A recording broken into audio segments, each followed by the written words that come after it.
Apex Legends, baby. Oh my gosh, this game is fun. Well, it's not unannounced. I mean, it kind of got leaked a couple days before it dropped on Monday, but this game just came out. There's no marketing push behind it. It kind of came out of nowhere Monday, so about 4 or 5 days ago from when this video goes up. And it is so much fun. It's a first-person Battle Royale game with a lot of new changes and inventive things that they tweaked, simplified, and clarified for people brand new to it or people who don't play with a squad. There's a lot of quality of life changes to this. So it's developed by the Respawn team. Titanfall and Titanfall 2 were the prior games that they put out, and those games were amazing. Unfortunately, Titanfall 2, due to some bad marketing, or maybe purposefully bad marketing on EA's side, they sandwiched it between Battlefield and Call of Duty, so it never quite found the proper footing that it deserved. It was the best of those 3 games that got dropped then. They just know how to make solid shooters, and this game does not disappoint. It's a 3-on-3 Battle Royale with 60 players on a map, so there's 20 teams. You drop down with no gear, with no weapons, no ammo, and you have to scrounge around for loot, but there are classes. At the time of release, there are 8 different character classes. I did not get a chance to play with all of them, as a couple of them are locked and you got to pay for them. I mean, you can accumulate it through currency, but you can pay for them and unlock them. I just didn't even play the 6 classes that were free, so I didn't feel the need to purchase the 2 locked classes. Weapons and ammo you procure on site, just like Metal Gear, baby. Weapons and ammo procure on site. You get helmets and armor and backpacks and a knockdown shield, which I'll talk about in a second. The just feel of the game is so smooth. If you ever played Titanfall or Titanfall 2, you know how just solid those games feel. And while there's no Titans or wall running or double jumping just yet, I have to imagine as this game gets more and more successful, as positive feedback continues to get dropped on this game, those types of features or special abilities will get dumped in at some point. But currently, no wall running, no double jumping, no bunny hopping that I was able to find, and the perks like your stem and stuff like that is not really duplicated in this game. The 8 character classes have 3 abilities. There's a passive that they all have, an active ability, and then an ultimate ability. The passive ability for some of them are like, okay, you can see footsteps on the ground if an enemy has passed through here in the past 2 minutes. Another character gets a shield whenever they aim down sights. Another character gets a shield, and I believe it takes 25% less time to use like a healing item. And one of the character, like the recon drone, the Pathfinder, he was able to go up to a console and kind of interact with that console to get a location of where the ring was going to drop, like where the circle was going to shrink down to give you some, okay, we need to rotate early so we can set up a good position. The active skill, every character only has 1 active skill, and for that Pathfinder robot, it was a grapple hook, so you could shoot it on something and it would pull you into that. For the medic type character, it's kind of a drone, a stationary drone that you deploy that'll shoot a healing pulse to your teammates that are nearby it. One of the characters can drop like a bubble shield. Another character can phase out of like real space to kind of move. Another character can deploy smokes. There's a lot of unique abilities. The ultimates are even crazier than that. The Pathfinder robot can basically set up a grappling point that anyone can use. So you can kind of shoot it at a canyon or at a high wall and have your team kind of rappel on that. one of the characters can call in an airstrike. The medic type character can call in a drop pod with a lot of very high loot, defensive type items.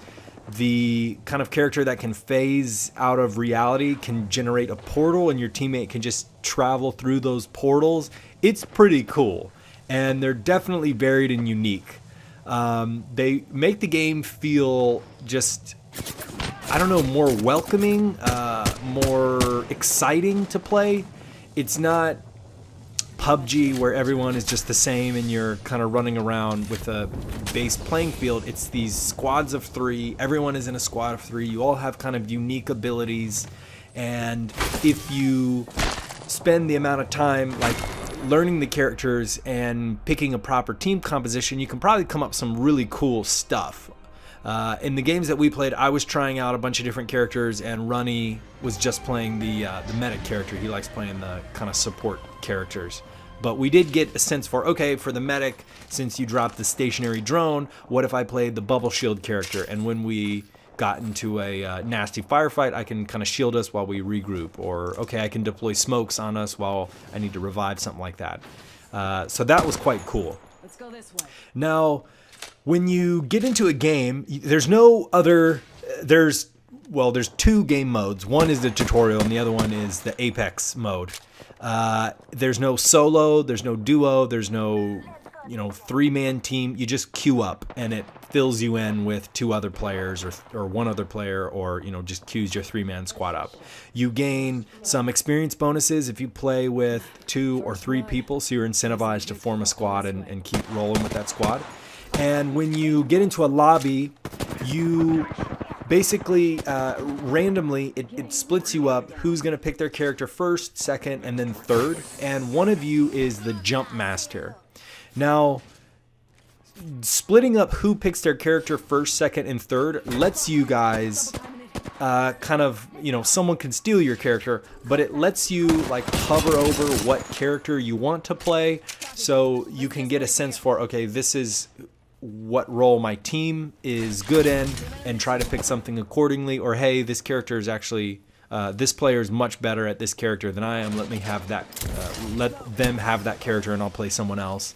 It's kind of interesting that you don't all pick everyone at once. It's kind of like a MOBA style in a sense. And the jump master. So once everyone picks their character and the match loads up, you are in your kind of drop ship. This part is normal. You're in a drop ship. You can kind of send out pings of where you want to drop for your team, and you can suggest, hey, I think we should go here. This has higher loot. Hey, we should try to land on this. We should go here, etc., etc. The jump master, by default, everyone sticks together. In PUBG and PUBG Mobile, and some other Battle Royale, like Ring of Elysium, you don't by default stick together. You kind of have to queue up to all deploy together. In this game, it's just automatically you deploy together, and the jump master's in control. Now, if you don't feel comfortable declaring a spot, you can pass who the jump master is to someone else. But that's kind of a nice touch, that it just by default groups you guys together and makes it a little harder for you to get split up. You can hold E and break away from the team, but I like that change. Now, when you deploy, you don't have any weapons, you don't have any ammo again. You kind of run around for a little bit and you try to pick up stuff. What you'll notice is that there's different rarities in this game. White, blue, and purple, and then like yellow or gold. White it's kind of World of Warcraft-ish. There's tiers of rarity. White is just basic stuff. Blue is a little higher than that. Red, purple is like high tier stuff, and then yellow is like godlike, not godlike, but like fully kitted out, exclusive stuff with random perks. I picked up a yellow backpack that let me use healing items 50% faster or 25% faster. I can't remember. I picked up a yellow rifle that had a scope that I've never seen before, and like all the attachments were just the highest level on it. It was pretty cool. for instance, like a white backpack is going to give you 2 additional slots. A blue backpack will give you 4, a purple backpack would give you 6, and then this yellow one, I can't remember if it gave you 8 slots, but I know it had an additional perk on it. And that's quite cool. You can pick up kind of a blue foregrip, and then a purple foregrip is better than that. You can pick up blue armor. Purple armor is gonna give you more than that. So it's kind of cool because each of the different zones also has a rating, and it'll show up on the map. Hey, you're entering the Air Force Base, and the Air Force Base has high tier loot, purple loot, and you're incentivized to kind of jump into these zones. Or at the start of the map, one of the zones is highlighted in blue, and that's signifying, hey, there's a chance for extremely high tier loot to drop here. And that's fun. Like, hey, we're gonna deploy as a 3-man squad. We're going right for the hot spot. We want to get the high tier loot, and everybody else is also going for that. Most of the people are also going for that same spot to get the chance at high tier loot. It's super fun doing that, and I like the kind of addition of the color scheme. It makes it a little clearer which ones are better. In PUBG, you kind of have level 1, level 2, level 3, and that's fine. But at a glance, being able to see the color of items really does make it a little easier, I feel like. And when you're shooting at an enemy, their armor, your hit markers by default, it'll show you the color of their armor. So it'll have damage numbers above them, but also it'll be in purple or blue or white. And you can kind of get a sense for, okay, for purple, he's got 100 shield. For blue, I believe it's 75. And then for white, I think it's just 50.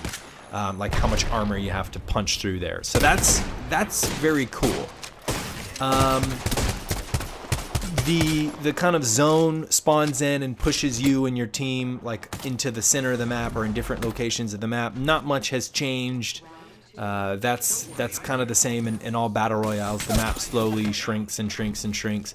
Another key difference in this game, though, is when one of your players gets knocked down, you can, of course, go over and recover them and, revive them, right?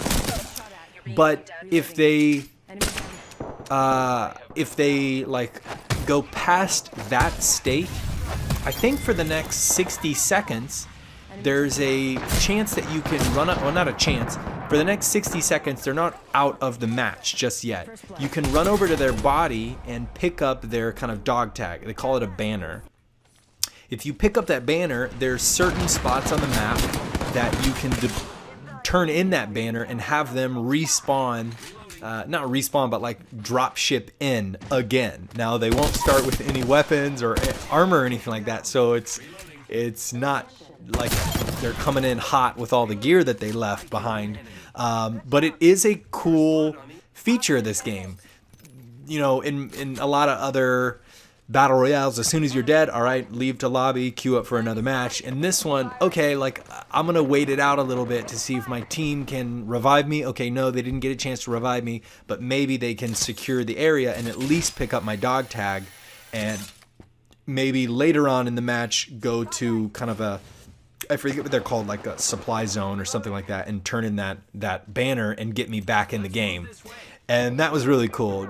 We were able to experience that like 2 or 3 times, I think, in the first 3 hours that we played, and it kept you hyped and excited for what your teammate was doing, and could they get you. Okay, it's not safe to revive me, but maybe after the enemies looted everything, maybe they'll like rotate and I could just grab the banner and wait for another position. But when you do summon in someone through the dropship, like a dropship flies in and they fall out of it. So it's like this beacon of, okay, here's a new player. And one of the times we did it, I got shot like as soon as I hit the ground, which was not that cool. Like a 3-man squad kind of saw that Runny had summoned me in. There's a dropship. Okay, now they kind of just circled us and took us out like the shower scene in The Rock. But it was quite cool. The movement feels awesome, just like Titanfall and Titanfall 2. There's no weird hitboxes on terrain. There's no weird lag on movement or anything like that. Everything feels very snappy, very smooth, very good. Looking back on it, I think I had set my sensitivity a little too high, and that was really throwing me off. But I do remember distinctly being like, something about the aiming feels a little weird. And looking back on it now, like, oh, okay, I was probably playing on 2 or 3 times the sensitivity that I'm used to. And if I had turned it down, I probably would have been more comfortable. But that was something that just kept popping up of like, I'm not able to land these shots on targets. And I've played Rainbow Six, played PUBG, I play a lot of first-person shooters. Why am I having so much trouble with this game? And the movement kind of contributes to that. It's not exactly Unreal Tournament, but it's pretty fast movement. And since the gun just starts off as the gun, there's no attachments on it. Without, blue or purple attachments, it is hard to kind of control that recoil on it. But that was one thing I noticed. The other thing I noticed was ammo. Ammo was consistently a huge problem. People have a lot of health when they have blue and purple shields. And coupling that with when you get knocked down, there's an additional shield that you have to punch through, if someone has looted a knockdown shield. So you have armor and a helmet. You punch through the armor, then you punch through the health, then you punch through the knockdown shield, then you finally kill them again, right? And that takes a lot of bullets. And that was one thing I was noticing was I kept running out of bullets early on. I got a feel for it. Okay, this is the type of ammo that I need. This is my primary. I need to stock up on more ammo than this. And I, as I played the game more, I got better groupings from my shots. And I realized I didn't do the tutorial, but it's actually not covered in the tutorial, I guess. You have a finisher, so you can walk up to a downed character and just hit E, and by default on the PC, and you'll do a finisher. It doesn't take any ammo. It's like this cinematic, and you can get shot out of it. But it was very important to not use your ammo like that. We weren't able to get a win. I don't think it's a chicken dinner. So I don't know what it's called when you get a win in Apex Legends just yet. But man, this game is a lot of fun, and it's free. The only downside is you got to download Origins, but hey, everything comes with a cost. You can even sync it up to your Steam profile so that your Steam friends carry over, which is a great touch. Talking about some of the lifestyle changes and great touches, the way that you ping things in this game, the way that you identify things for your teammate. On PC, by default, middle mouse is like your kind of marker, and it's context sensitive. If you mark loot, your character will make an audio cue. Hey, there's a gun here. Hey, there's a level 1 helmet here. But it'll also show up on the screen for your teammates. There's a beacon there, and it has the graphical icon of the item there. If you mark an enemy, then like a red icon will pop up on that enemy, and they'll kind of be highlighted for a little bit. If you mark a location, then of course you'll notify that location. If you mark like a loot box, your character will exclaim, here's a death box, here's some loot in here, etc., etc. And if you hold the middle mouse button down, it brings up a whole context wheel, and you can scroll through those. So you can say thank you. You can say, okay, hold this position, or let's attack this position, or retreat and stuff like that. Like it's very intuitive and very easy to use. Just hold middle mouse, up, down, left, right, and all the different directions that are on that context sensitive wheel. It was very cool the way that this game handled that. You don't really need a mic. I mean, obviously it's helpful, but you don't really need a mic if you start using those cues better. And yeah, I definitely give this game a shot. I really enjoyed it. I had a lot of fun with it, playing it with one other person. We didn't get a full 3-man squad. I mean, it's free. Like, there's so many people playing it. It's #1 on Twitch. If you're not playing this game, you should be playing this game. I hope to be playing more of this and have more footage out, but definitely give it a shot. It's awesome. I hope to see you guys on the